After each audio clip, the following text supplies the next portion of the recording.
ऊँट और सियार। एक जंगल में ऊँट और सियार रहते थे। उस जंगल के पास एक खरबूजों का खेत था, लेकिन खेत और जंगल के बीच में एक नदी पड़ती थी।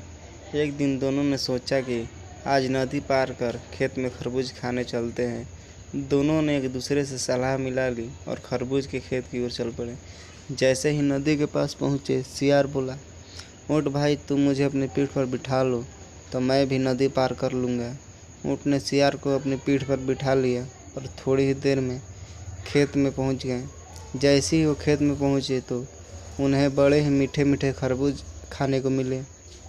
दोनों खरबूज खाने में जुट गए, लेकिन थोड़ी ही देर बाद सियार का पेट भर गया और वह अजीबोगरीब आवाज़ें निकालने लगा। यह देख ऊँट ने उसे ऐसा करने के लिए मना किया, लेकिन सियार ने उनकी एक न सुनी और बोला, ऊँट भाई, खाने के बाद मैं ऐसा ज़रूर करता हूँ, मुझे तो हुक्की आ रही है। ऊँट ने कहा, अगर तुम ऐसे ही करते रहोगे तो खेत का मालिक आ जाएगा और हमारी पिटाई कर देगा। लेकिन सियार भी चुप नहीं हुआ और ऐसे ही करता रहा।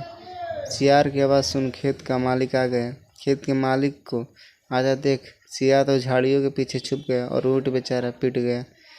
अब जब सियार और ऊँट की जंगल वापस जाने की बात आई तो सियार ऊँट के पास आया और ऊँट ने से बोला कि भाई, तुम मुझे अपनी पीठ पर बिठा लो।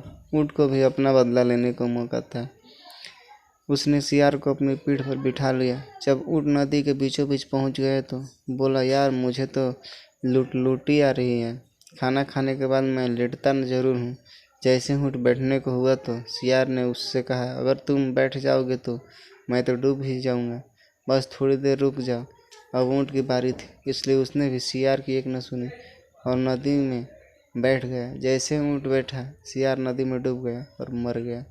सीख, इसलिए बड़े बूढ़े लोग कहते हैं हमें सबके साथ अच्छा व्यवहार करना चाहिए, क्योंकि हम जैसा करेंगे वैसा